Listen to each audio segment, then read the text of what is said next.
श्री भागवत भगवान की जय हो। श्री सुखदेव जी महाराज की जय हो। जगत गुरु श्रीमद् वल्लभाचार्य जी महाप्रभु जी की जय हो। सद्गुरुदेव की जय हो। श्रीमद् भागवत महापुराण વેદવ્યાસજી રચિત ગીતા પ્રેસ ગોરખપુરના પુસ્તકમાં મૂળ સંસ્કૃતમાં સુખદેવજી પરીક્ષિતનો જે સંવાદ છે, જેનો ગુજરાતીમાં અનુવાદ પણ છે, તે જ અહીંયા રાખેલ છે પોસ્ટમાં.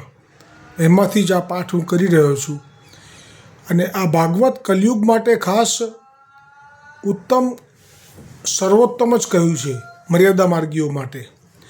કેમ કે હવે આ ભાગવત જે છે એનું પ્રાગટ્ય સુખદેવજીના મુખે કયા ભાવ સાથે થયું છે, તો કહે છે કે કલયુગમાં જે કોઈ પણ જીવ આદિ વ્યાધિ ઉપાધિથી પીડાઈ રહ્યો છે તેમાંથી તેને મુક્ત કરાવનાર છે, અને જે જીવ ભક્તિ કે મુક્તિ માગનાર છે તેને પણ તે આપનાર છે.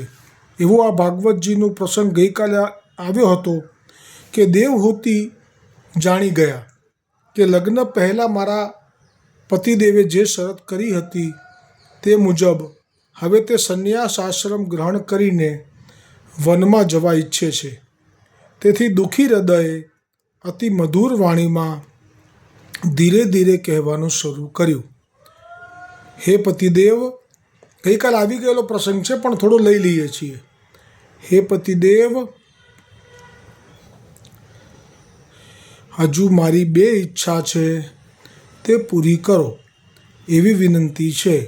હે બ્રહ્મન, પહેલી ઈચ્છા એ છે કે આ કન્યાઓ માટે યોગ્ય વર શોધવા પડશે, અને બીજી ઈચ્છા એ છે કે તમારા વનમાં ચાલ્યા ગયા પછી મારા જન્મ મરણરૂપી શોકને દૂર કરવા માટે પણ એક પુત્ર મને પ્રાપ્ત થાય. હે નાથ, અત્યાર સુધી પ્રભુથી વિમુખ રહીને મારો જે સમય ઇન્દ્રિય સુખ ભોગવવામાં વીત્યો છે તે તો નિરર્થક જ ગયો. તમારા પરમ પ્રભાવને નહીં જાણવાને કારણે જ મેં ઇન્દ્રિયોના વિષયમાં આસક્ત રહીને તમારી સાથે અનુરાગ કર્યો. પણ હવે મારો તમારામાં જે અનુરાગ થયો છે તે સંસાર ભયને દૂર કરનારો થાય તેવું માગું છું. અજ્ઞાનને લીધે અસત પુરુષો સાથે કરેલો સંગ સંસારના બંધનનું કારણ બને છે. જો સત્પુરુષો સાથે સંગ કરવામાં આવે તો તે જન્મ મરણના ચક્રથી મુક્ત કરાવનારો બને છે. સંસારમાં જે મનુષ્ય કર્મોથી ધર્મનું સંપાદન કરતો નથી, તથા જેને સંસારના ભોગોથી વૈરાગ્ય થતો નથી, તથા ભગવાનની સિવા પૂજા થઈ શકતી નથી, તે જીવ એ તો જીવતા છતાં પણ મૂળદા સમાન છે. ખરેખર હું ભગવાનની માયાથી ઘણી છેતરાઈ છું કે તમારા જેવા પતિને પામી કે જેઓ જીવને જન્મ મરણના ચક્રથી મુક્ત કરવામાં સમર્થ છે. છતાં પણ મેં સંસારના બંધનમાંથી છૂટવાની ઈચ્છા ન કરી. શ્રી મૈત્રેય મુનિ અહીંયા વિદુરજીને કહે છે કે દેવહૂતિએ પ્રથમ વખત જ જ્યારે આવી વૈરાગ્યપૂર્ણ વાતો કરી ત્યારે કર્દમ મુનિને ભગવાન વિષ્ણુના કથનનું સ્મરણ થઈ આવ્યું અને તેમણે કહ્યું, કરદમજી બોલ્યા, હે નિર્દોષ રાજકન્યા, તું તે વિષયમાં ચિંતા ન કરીશ. તારા ગર્ભમાં અવિનાશી ભગવાન વિષ્ણુના વિષ્ણુ જલ્દી પધારશે. હવે તું સંયમ, નિયમ, તપ, દાન વગેરે કરતી રહીને શ્રદ્ધાપૂર્વક પ્રભુની ભક્તિ કર. હવે શ્રી હરિ તારા ગર્ભથી અવતાર લઈને મારો યશ, કર્દમુનિ કહે છે, મારો યશ વધારશે અને ભક્તિનો ઉપદેશ આપીને તને જન્મ મરણના ચક્રમાંથી મુક્ત કરી દેશે. આ સાંભળી દેવહૂતિ ખૂબ જ પ્રસન્ન થઈ ગઈ. પ્રભુની આરાધના કરવા લાગી.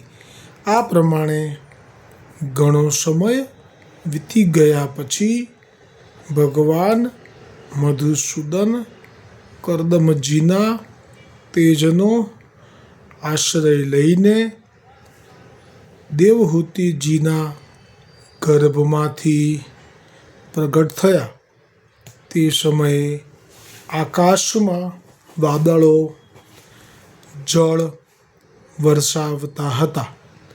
ગંધર્વો ગાન કરવા લાગ્યા અને અપ્સરાઓ નાચવા લાગી. આકાશમાંથી દેવતાઓએ વરસાવેલા દિવ્ય પુષ્પોની વૃષ્ટિ થવા લાગી. બધી દિશાઓમાં આનંદ છવાઈ ગયો. જળાશયોનું જળ નિર્મળ થઈ ગયું અને બધા જ જીવોના મન પ્રસન્ન થઈ ગયા.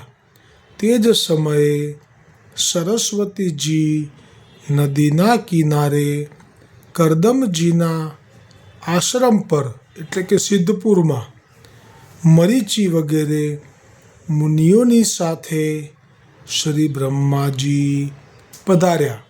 કારણ કે અજન્મા બ્રહ્માજીને એ વાતની ખબર પડી ગઈ હતી કે સાક્ષાત પરબ્રહ્મ ભગવાન વિષ્ણુએ અવતાર લઈને પ્રગટ થયા છે.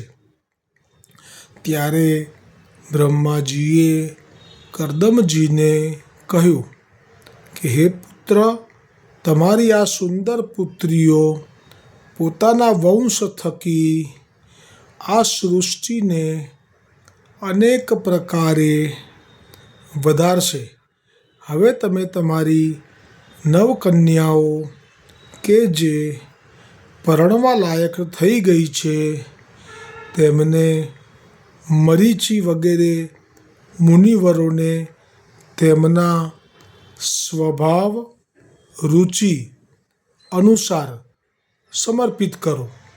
વળી હું જાણું છું કે સાક્ષાત નારાયણ જ કપિલના રૂપમાં અવતર્યા છે. પછી બ્રહ્માજીએ દેવહૂતિને કહ્યું કે બ્રહ્માજીએ દેવહૂતિજીને કહી રહ્યા છે કે રાજપુત્રી, સોનેરી વાળ, કમળ જેવા વિશાળ નેત્રો અને કમલ ચિહ્ન ચરણ કમળોવાળા શિશુના રૂપમાં કૈટભાસુરને હણનારા સાક્ષાત શ્રી હરિ જ તારા ગર્ભ થકી પ્રગટ થયા છે. તે પૃથ્વી પર સ્વચ્છંદ વિચરણ કરશે. એ સિદ્ધોના સ્વામી થશે અને કપિલના નામે વિખ્યાત થશે. શ્રી મૈત્રેયજી કહે છે, હે વિદુરજી, જગતનું સર્જન કરનારા બ્રહ્માજી તે બંનેને આશ્વાસન આપીને નારદ અને સનકાદીઓને સાથે લઈને હંસ પર આરૂઢ થઈને બ્રહ્મલોકમાં પ્રસ્થાન કરી ગયા. બ્રહ્માજીના ગયા પછી કરદમજીએ તેમની આજ્ઞા અનુસાર મરીચી વગેરે પ્રજાપતિઓની સાથે પોતાની 9 કન્યાઓના વિધિપૂર્વક લગ્ન કરી દીધા. હવે આ જે આપને 9 દૈવીય અલૌકિક કન્યા પ્રગટી હતી કરદમ મુનિથી દેવહૂતિજીને, એ જે કન્યાઓ છે એમના નામ આવશે અને એ કન્યાઓ કયા મુનિને સમર્પિત કરી. આ જે મુનિઓ છે એ પણ કોઈ અજન્મા છે, માતા પિતા નથી, એટલે કે પૂર્વકલ્પમાં પણ તે હતા. ત્યાં કલ્પમાં બ્રહ્માજીના શરીરમાંથી જ પ્રગટ થઈ ગયા સીધા. એવા અલૌકિક છે, એવા સામર્થ્યવાન છે. તો સામે આ 9 જે કન્યાઓ છે એ પણ પરમ સતી છે. એટલે કે જે આ સૃષ્ટિમાં જે કોઈ પણ જીવો દેખાય છે ચરાચરમાં, એ બધાયની માતાઓ આ 9માંથી કોઈ એક છે. એ જેમ દાખલા તરીકે મારું કાશ્યપ ગોત્ર છે, તો મારું જે ગોત્ર છે એ મરીચી ઋષિના પુત્ર કશ્યપ મુનિથી પ્રગટ થયેલું છે. એટલે અમે કશ્યપ મુનિના જે દિતિનું જે વંશ છે એમાં પ્રાગટ્ય થાય છે. એટલે અમારું જ્યારે પણ અમે કોઈ સંકલ્પ કરીએ અને પૂછે કે તમારું ગોત્ર કયું, તો કશ્યપ ગોત્ર આવે. એવી રીતે આ જે ઋષિઓના હું નામ બોલીશ એમાંથી એક નામ તમારા ગોત્રનું ગણાય. અને જે લોકો વિધર્મી છે એ લોકોએ પણ પહેલાં તો અહીંયાથી જ જન્મ લીધા હતા, પણ જ્યારે એ લોકોએ ધર્મને છોડી દીધો, ધર્મથી વિપરીત થયા, ત્યારે આ મુનિઓમાં વંશમાં જેમણે શ્રાપો આપ્યા કે હવે તમે આ ધર્મને પાલન નહીં કરી શકો, પણ ધર્મથી ઉલટું કરવાનું, એટલે એ લોકો લખે બી ઉલટું. એ લોકો દાઢી અને જે પણ આ વિધર્મીના લક્ષણો છે એ ત્યારથી પ્રગટ થયા. પણ પહેલાં તો બધાની માતાઓ, બધાના પિતાનો વંશ મૂળ અહીંયાથી સનાતન ધર્મનું પ્રાગટ્ય હવે આવશે. તો જે કન્યા કોને આપી અને એનું શું નામ હતું એ પણ સુંદર આ પ્રસંગ છે, પવિત્ર સંવાદ છે, જે સનાતન ધર્મનું મૂળ પણ કહેવાય છે. મેં કહ્યું એમ પ્રસૂતિ ગૃહ એ શબ્દ જ સનાતન, જે 3 દીકરીઓ પ્રગટ થઈ સ્વયંભૂ મનુને, એમાં જ આ 3 દીકરીઓમાંથી એકનું નામ પ્રસૂતિ છે, એકનું નામ આકૃતિ છે, એવી રીતે એકનું નામ દેવહૂતિ છે. તો આ જે દેવહૂતિની જે દીકરીઓ છે એનું નામ અને એમના લગ્ન થયા છે તે મુનિઓના નામ શ્રવણ કરીએ. કલા નામની પુત્રી મરીચીને આપી, અનસૂયા અત્રિજીને આપી, શ્રદ્ધા અંગિરાજીને, હવિર્ભુ પુલત્સ્યજીને, ગતિ પુલહજીને, ક્રિયા ક્રતુજીને, ખ્યાતિ ભૃગુજીને, અરુંધતી વશિષ્ઠજીને, શાંતિ નામની પુત્રી અથર્વા ઋષિને અને અર્પિત કરી. હે વિદુરજી, આ પ્રમાણે લગ્ન થઈ ગયા પછી તે બધા ઋષિઓ કરદમજીની આજ્ઞા લઈ પોતપોતાના આશ્રમોમાં સીધાવી ગયા. પછી કરદમજીએ જાણ્યું કે તેમને ત્યાં સાક્ષાત હરિએ જ અવતાર લીધો છે.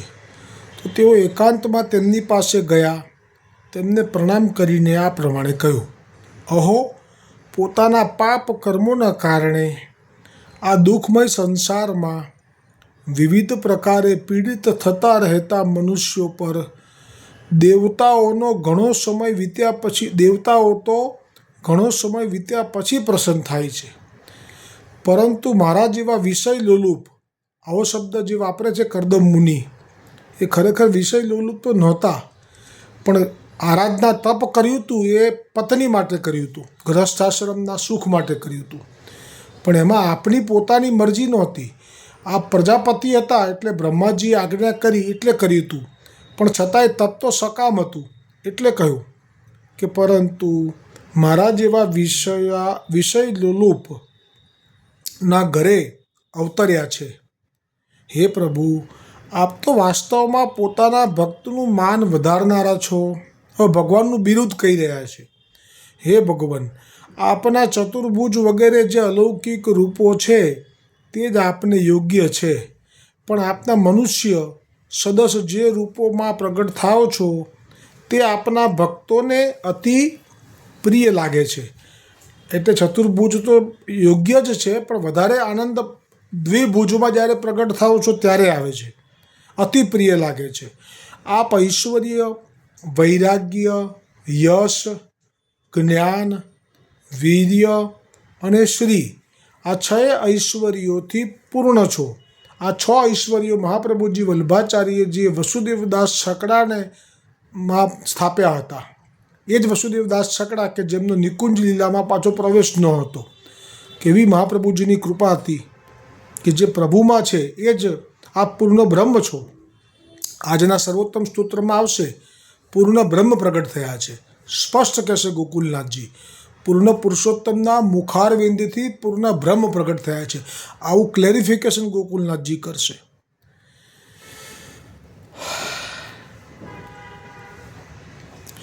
હું આપના શરણે છું. પ્રભુ, મારા બધા મનોરથો પૂર્ણ થઈ ચૂક્યા છે. હવે હું સંન્યાસ માર્ગ ગ્રહણ કરીને આપનું ચિંતન કરતો રહીને શોક રહિત થઈને વિચરણ કરીશ. આપ મને આજ્ઞા આપો. શ્રી ભગવાને કહ્યું, હે મુનિ, હું આજ્ઞા આપું છું કે તમે સંન્યાસ ગ્રહણ કરો. ત્યાર પછી સમસ્ત કર્મો મને અર્પણ કરતા રહીને. આ એક વાક્યમાં તો આખા ભાગવતનો સાર કપિલ ભગવાને કહી દીધો. જે પ્રશ્ન પરીક્ષિત રાજાએ સુખદેવજીને મુખ્ય રૂપે કર્યો હતો, જ્યારે પાપ કર્મ થાય છે, પુણ્ય કર્મ થાય છે, તો એ બંનેના ફલ સ્વર્ગ અને નર્ક દ્વારા અથવા તો નિમ્ન યોનિ, મૂળ યોનિ દ્વારા ભોગવવા તો પડે જ છે. તો હે સુખદેવજી, કોઈ એવો ઉપાય છે કે પાપ થઈ તો ગયા હોય પણ ભોગવવા જ ના પડે, અને પુણ્ય થઈ ગયું હોય તો એ પણ ભોગવવું ના પડે, અથવા તો પુણ્ય તો કોઈને ભોગવવું ગમે પણ પાપ ભોગવવું ના ગમે. ત્યારે સુખદેવજીએ કહ્યું કે એક જ માર્ગ છે કે જે દિવસથી જે કોઈ કર્મ કર્યા પછી જીવ એને જો ભગવાનને સમર્પિત કરી દે તો પછી એ કર્મ અક્ષય થઈ જાય છે. એ પછી એને કર્મ બંધન રહેતા નથી. એ જે સાર છે, જે એક વાક્યમાં સુખદેવજીએ કહ્યો હતો, એ તો મહાપ્રભુજીએ પુષ્ટિ માર્ગમાં સર્વ વૈષ્ણવોને બ્રહ્મસંબંધ થતાની સાથે જ એ જ સમર્પણનો ભાવ દ્રઢ કરાવી દીધો છે આપણા પ્રમેય બળથી, ગોવર્ધનનાથજીની આજ્ઞાથી. જે અત્યારે એક વાક્યમાં કહ્યું કે ભલે તમે સંન્યાસ તો લોશો, પણ હવે જે કંઈ કર્મ કરશો એમાં તમારું કર્મ છે અને તમારી પાસે એનું ફળ આવવું જોઈએ. જો એ ભાવ રાખશો તો પછી પુનરપી જનનમ, પુનરપી મરણમ, પુનરપી જનની જઠરે શયનમ ચાલુ જ રહેશે. એમાંથી મુક્તિ નહીં મળે. આત્મા છે એ તો અમર છે, એટલે મરવાના નથી તમે, પણ મોક્ષે નહીં થાય અથવા તો તમને ધામની બી નહીં મળે. પણ જો તમે મને અર્પણ કરશો, જે કંઈ પણ કર્મ કરો એ સમસ્ત કર્મ મને અર્પણ કરતા રહીને જન્મ મરણના ચક્રથી મુક્ત થવા માટે મારી ભક્તિ કરો. કારણ કે હું સ્વયં પ્રકાશ છું અને સમસ્ત જીવોના અંતઃકરણમાં રહેનારો પરમાત્મા જ છું. આજે સંવાદ આવશે 5 લીટીનો. આ કોઈ પણ એમ કહેતા હોય કે હું પરળ બ્રહ્મ છું, જેમ કે અત્યારે ઘણા બધા છે એવા કે જે પોતાને જ પરળ બ્રહ્મ માની બેઠા છે. અહમ બ્રહ્માસ્મિ, એ તો જુદી વાત છે, પણ પોતે જ પરળ બ્રહ્મ છે, અથવા તો પોતાની જાતને જગતગુરુ પણ કેવડાવે છે, એવા પણ છે કોઈ. તો એ જે અધિકાર છે કોનો છે? તો જુઓ, આ કપિલ ભગવાન એ સાક્ષાત વિષ્ણુ ભગવાનનો કલા અવતાર છે. પણ આપ કહી શકે છે જે શબ્દો, એ શબ્દો એ બીજા કોઈ ના કહી શકે. અત્યારના જે પોતાની જાતને પરળ બ્રહ્મ કેવડાવી રહ્યા છે તે એ શું કહી રહ્યા છે કે હું સ્વયં પ્રકાશ છું અને સમસ્ત જીવોના અંતઃકરણમાં રહેનારો પરમાત્મા છું. હું માતા દેવહૂતિને પણ સંસારરૂપી ભયમાંથી મુક્ત કરી દઈશ.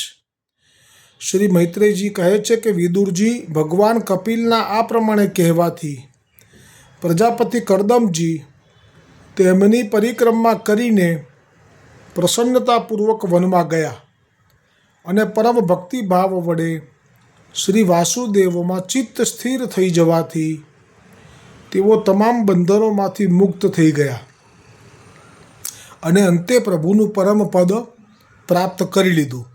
હવે સૌનકજીએ પૂછ્યું, કારણ કે આ કથા થઈ રહી છે, મૂળ તો સૂતજી કરી રહ્યા છે, સૌનકાદિ ઋષિઓને, સૂતજી સુખદેવજીના પરમ કૃપાપાત્ર. એ સંવાદમાં આ કથા સુખદેવજી અને પરીક્ષિત વચ્ચે થઈ છે તે સાંભળેલી છે સૂતજીએ. એટલે શરૂઆત કરી આપે સુખદેવજી અને પરીક્ષિતના સંવાદને શ્રવણ કરેલો છે તે રીતે કહેવાની.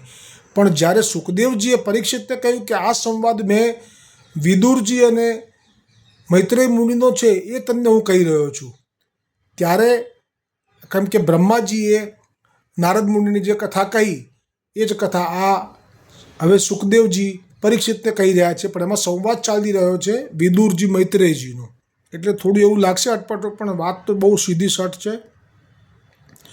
એટલે હવે સૌનકજીએ પૂછ્યું કે ભગવાન કપિલે માતા દેવહૂતિને કહેલું કે ભક્તિના મહિમાનું વર્ણન અમને સંભળાવો. સૂતજી કહે છે, હે મુનિઓ, તમારી જેમ વિદુરજીએ પણ આવી જ વિનંતી કરી હતી. ત્યારે શ્રી મૈત્રેયજીએ કહ્યું, વિદુરજી, પિતાના વનમાં ચાલ્યા ગયા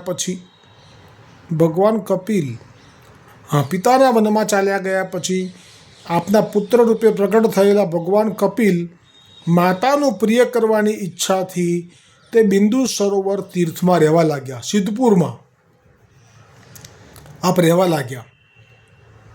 એક દિવસ બ્રહ્માજીના વચનોને યાદ કરીને દેવહૂતિએ તેમને કહ્યું કે હે પ્રભુ, હવે તમે મને ભૂલાવામાં ના નાખો. હું જાણી ગઈ છું કે આપ માત્ર મારા પુત્ર જ નથી, પણ ત્રિભુવન પતિ સૌના અંતઃકરણમાં બિરાજી રહેલા સાક્ષાત નારાયણ છો. એટલે જુઓ, કપિલ ભગવાને દેવહૂતિ માતા છે એમનું કલ્યાણ કરવું તો છે, સંસાર ચક્રથી જન્મ મરણથી મુક્ત કરવા તો છે, પણ પુત્ર છે એટલે મર્યાદા નડે છે. એટલે પુત્ર થઈને માને ઉપદેશ ના કરી શકાય, પણ જો મા ભગવાન છે એવું જાણીને પછી જો વિનંતી કરે તો પછી આપ કપિલ ભગવાન એમનો ઉદ્ધાર કરી શકે. એટલે આપ રહી રહ્યા છે, પણ આપ કોઈ સામેથી ઉપદેશ નથી કરી રહ્યા. પણ આજે સમય આવ્યો કે હવે પહેલાં તો પતિ દૂર ગયા એટલે એનું દુઃખ હોય એ બધું દૂર થયું, વિરહ ભૂલાયો. હવે જ્યારે આપને બ્રહ્માજીના વચનો યાદ આવ્યા કે તારે ત્યાં તો સાક્ષાત નારાયણ જ પ્રગટ થવાના છે, એટલે હવે દ્રઢતા થઈ ગઈ કે આ કપિલ એ મારો કોઈ પુત્ર નથી, આ તો સાક્ષાત ભગવાન વિષ્ણુ જ છે. પછી આપે કહ્યું કે હવે મને ભૂલાવામાં ના નાખો. હવે હું જાણી ગઈ છું કે આપ મારા પુત્ર જ નથી, પણ ત્રિભુવનપતિ સૌના અંતઃકરણમાં બિરાજી રહેલા સાક્ષાત નારાયણ છો. આજે હું કબૂલ કરું છું કે હે પ્રભુ, મારી આ દુષ્ટ ઇન્દ્રિયોની વિષય લાલસાથી હું ખૂબ કંટાળી ગઈ છું. આ વાત છે. જ્યાં સુધી સંસારના વિષયમાં સુખ છે ત્યાં સુધી જીવને સનાતન સત્ય શાશ્વત માર્ગ છે એ સ્ફૂરતો જ નથી. સિવાય કે સત્સંગ કરે તો મેં કહ્યું એમ ભાગવતજીમાં આગળ જ આવી ગયું કે ભાગવતજીમાં એવી શક્તિ છે કે જો એને શ્રવણ કરે તો પછી એને જે કામ ક્રોધ લોભ વિષયો છે એ ધીરે ધીરે એ ક્ષીણ થવા લાગે અને છેવટે હૃદય શુદ્ધ થઈ જતાં તેને હવે કામ ક્રોધ લોભ એ પજવી ના શકે, એટલે કે એની પર અસર ના કરી શકે, અસર ના પાડી શકે. એમાં સમય લાગે, એમાં ભક્તોનો ભાગવતજીનો સંગ જોઈએ. પણ અહીંયા હવે આને તો દેવહૂતિજીનું તો હવે અંદરથી થયું કે હું કબૂલ કરું છું કે આ દુષ્ટ ઇન્દ્રિયોની વિષય લાલસાથી હું ખૂબ કંટાળી ગઈ છું. એક જમાનામાં કેટલો ભોગ ભોગવ્યો, વિમાનમાં 9 દીકરીઓ ઉપરાંત આપ પ્રગટ થયા. હવે તેમની ઈચ્છા પૂરી કરતા રહેવા છતાંય તૃપ્તિ થતી નથી. આ ભગવાનની માયા છે કે એમાં જે પડેલો જીવ છે, જો એને સત્સંગ નથી, ગુરુ નથી, કથા નથી, તો પછી એ ક્યારેય એનાથી ધરાતો નથી. ગમે એટલા ભોગો ભોગવે એ પણ આજે બહુ સુંદર આવશે. ગઈકાલ આવી ગયું મારા ખ્યાલથી બલિચરિત્રમાં વામન ભગવાન બલિને કહે છે કે જો સંતોષ નથી તો પછી ગય અને વેદ રાજાને તો 7 દ્વીપ એટલું રાજ્ય હતું તો પણ સંતોષ ના થયો. કેમ કે બ્રાહ્મણને સંતોષ હોવો જોઈએ. પોતે બ્રાહ્મણનું રૂપ લીધું છે એટલે જે વચન કર્યા છે એમાં આપણે આ જ વાત કરી. એટલે કે છે કે તૃપ્તિ જ થતી નથી. તેથી હવે મારી જન્મ મરણની મુક્ત થવાની ઈચ્છાને લઈને આપના શરણે આવી છું. હે પ્રભુ, હું એટલું જાણી ગઈ છું કે આનું કારણ પણ તમારી માયા જ છે. બોલો, આ કેટલી કૃપા છે. દેવહૂતિજી તો જાણી ગયા છે કે આ માયા. તરે કોણ માયા તારી, દયાની જો દ્રષ્ટિ તારી. એટલે કે માયા પણ આપની, પણ છૂટવું હોય તો કૃપા પણ આપની જ જોઈએ. એટલે તો કહેવાય છે ને કે પુષ્ટિયા જીબલડી જ્યાં શ્રીજીના ગુણલા ગાતી, હરિના ગુણલા ગાતી, કદાપી ત્યાં નહીં જાતી માયા પ્રભુની. જ્યાં પ્રભુના ગુણગાન ગવાતા હોય ત્યાં માયા જઈ શકતી નથી. એટલે તો તે ગુણગાન ગવાતા હોય ત્યાં જે આનંદ થાય છે એ કેમ થાય છે? તો કે ત્યાં માયાનો પ્રભાવ નથી. તો અધૂરો રહેલો પ્રસંગ જે પ્રશ્ન કર્યો છે કે તમારી માયાને કારણે આવું થાય છે, હવે કૃપા કરો. તો હવે કેવી રીતે કૃપા કરશે? પ્રસંગ આવતીકાલે આવશે. બોલો ભાગવત ભગવાન કી જય હો. શ્રી સુખદેવજી મહારાજ કી જય હો. જગતગુરુ શ્રીમદ વલ્લભાચાર્યજી મહાપ્રભુજી કી જય હો. અમારા બ્રહ્મ સદગુરુદેવ કી જય હો. અમારા બ્રહ્મ સંબંધ દાતાર ગુરુ કડીગર શ્રી વ્રજેશ કુમારજી મહારાજ શ્રી કી જય હો.